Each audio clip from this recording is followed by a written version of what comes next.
This is the YouTube edition of my book, A Course in Miracles Workbook Nuggets.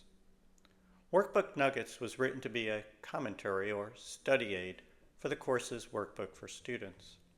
I'll begin by reading the book's full commentary on today's workbook lesson over a visual of the book's text. I'll then return with some impromptu thoughts and comments on today's lesson and my commentary. A link to the book on Amazon.com is provided below. Lesson number 139, May 19. I will accept atonement for myself. Accept atonement for yourself. Atonement, the word itself tells us what it is. At one mint. By accepting it, you acknowledge that you were created as an extension or child of God. You will then know who and what you are because what God created does not change. It is what you are eternally. The greatest of life's big questions, what am I, will then have been answered. Your prior concept of yourself, body and ego, and its world is inconsistent with the concept of a loving God. The news headlines on any given day amply demonstrate that either God or our world is false. But God is not the illusion. The world is.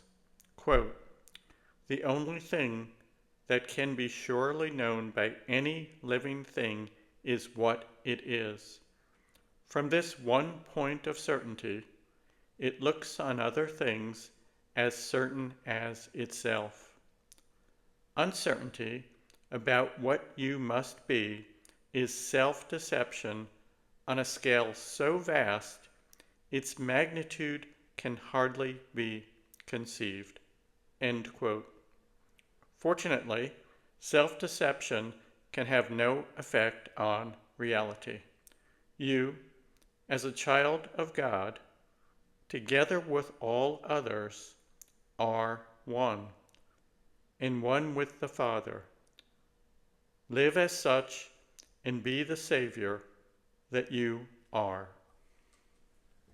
I end my commentary on today's lesson by saying that it is fortunate for us that deception can have no effect on reality.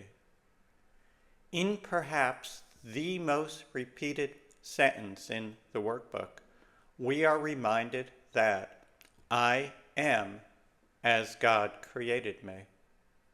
This means that you remain the sinless child of God, despite anything you or anyone else thinks to the contrary. Your misconceptions do no real harm, although they do result in needless delay and suffering here in the illusion. But since time itself is part of the illusion, again, no real harm is done. But why prolong the illusion? All that is required to escape is that you accept the atonement for yourself, that you accept who and what you are in truth. You lose nothing that is real. You simply trade a time-bound illusion of strife and suffering for the eternal peace and happiness of a child of God. But free will requires that the choice be yours. No one can make it for you or force you to do so.